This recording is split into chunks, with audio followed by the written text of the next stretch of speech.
Charles Manson died whilst I was sleeping on the 20th of November, 2017, and I felt it immediately when I woke up, noticing a strange quiet calm that had never been there before.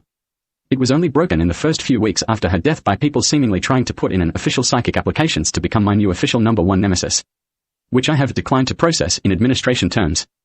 I have been fully aware of terrorism and organized crime groups intellectually vomiting extortion plot after extortion plot about me from a very young age. I went out shopping shortly after her death and was wandering around the local supermarket trying to get used to the new, quieter environment. A female wandered towards me with some very tall people behind her, who looked at me like they were seeing someone famous, and she waved her hand game show style and said, "These are some of the failed attempts to breed a lookalike to steal your identity with for the Manson cult," at me in the fruit and vegetables section. I said okay, they looked at me, and I moved on. Anyone who would have been executed under the death penalty in California after I was born in January 1972, that isn't my fault. Particularly if someone is looking for someone to blame for the lack of actual executed death penalties there. There are plenty of people who are fully aware they were born in Folsom prison and Charles Manson was their mother. Most of them have come to the correct conclusion that the general theme of the circumstances around the pregnancies was totally unacceptable, but they do exist, and it isn't their fault either. They are their own person and should be approached non-presumptuously independently of the circumstances of their conception and birth. Unlike the fake life of Hitler alternate unreality insanity show, myself and others can't dwell on what the world would be like if Manson was executed in the 1970s, along with anyone else who would have been if they had not offered Manson the deal and banned the death penalty in California to facilitate it.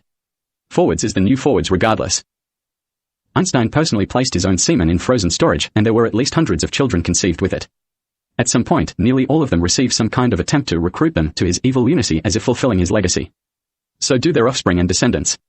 Those spawn of Einstein's sperm include a bizarrely large number of known living and deceased serial killers and psychos.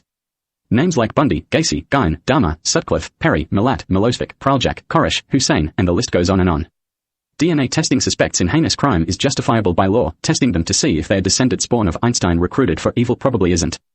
But is one of those things that could do some good if there is a group of suspects and you want to sort them out. They are all related to me and very loud.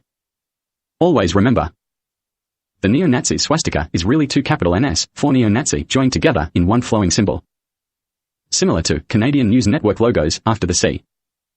My Hitler the Hohenzollern monogram included on many iconic flags and symbols is not technically a swastika because Hohenzollern has two small letter NS in it, losers.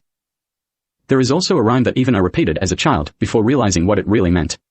It goes like this. Einy, meeny, mini, mo.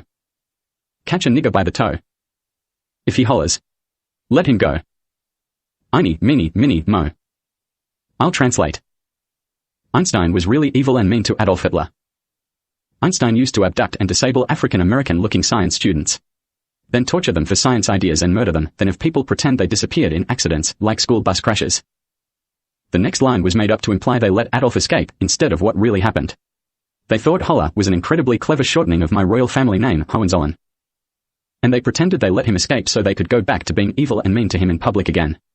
As if he was too old to be any inconvenience for the good, and doing it to him in jail got too boring. I actually repeated that rhyme myself probably hundreds of times when I was a child. Even though I was one of the acutely aware of the facts people around, I repeated it without ever realizing what it really meant until I was middle-aged and adult.